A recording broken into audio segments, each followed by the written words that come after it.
کی نظر آتی ہے اس میں آپ یہ دیکھتے ہیں کس حد تک نظر آتا ہے کہ خواتین کے لیے ایکول اپرچونٹیز فراہم کی جا رہی ہیں؟ دیکھیں ایکول اپرچونٹیز کی بات کرنے سے پہلے نا ہمیں سمجھنا پڑے گا کہ ایکول اپرچونٹیز ریزنیبل اسٹینڈرڈ بھی ہے جو ہمیں اپلائی کرنا چاہیے.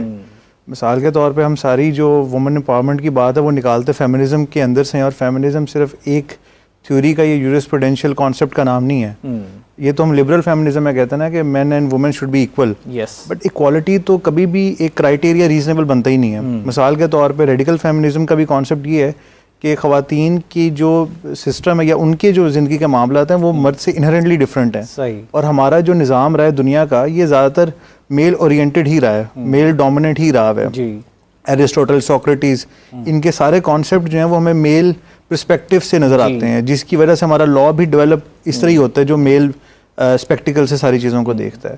تو میرے خیال سے ایکول اپرچونٹیز کا لفظ میرے خیال سے مناسب نہیں ہوتا. ایکویٹیبل ریپرزنٹیشن یا فیئر ریپرزنٹیشن کا کانسیپٹ بہتر طریقے سے اس کی ریفلیکشن کرتا ہے, اور یہ چیز ہمارے لیجسلیچر کو بھی اس کا اندازہ ہوا.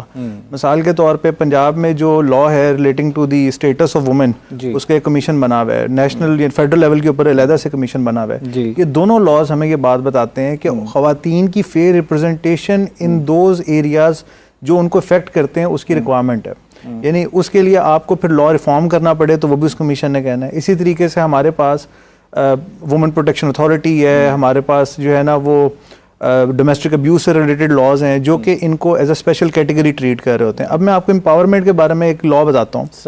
ہمارے اس پنجاب کے اندر ایک لا بنا جس کا نام تھا Punjab empowerment of people with disabilities act 2022. اس کے سیکشن 5 میں, اب آپ کو میں بتاؤں گا, کچھ لوگ ہنسیں گے بھی اور کچھ لوگ شاید سمجھیں گے کہ ٹھیک بھی ہے. اس میں لکھا گیا کہ وومن, چلڈرن اور پیپل ود اسپیشل ڈسیبلٹیز ان کو ہم نے امپاور کرنا ہے تاکہ جو ہے وہ اپنے ویوز دے سکیں پروٹیکٹڈ طریقے سے, اور ان کی جو ہے رائٹس کی پروٹیکشن ہو سکے.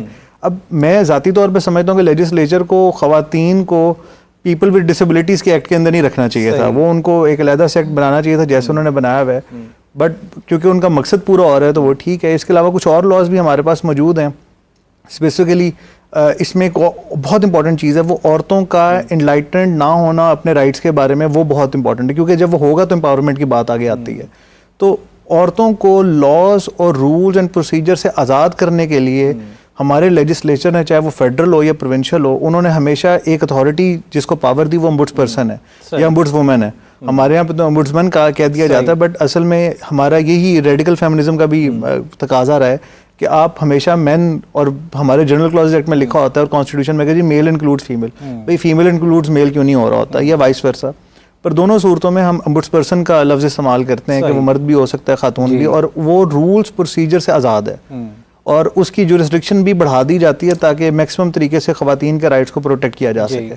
تو آپ مطلب جو آپ بات کر رہے ہیں کہ جیسے ایکول اپرچونٹی نہیں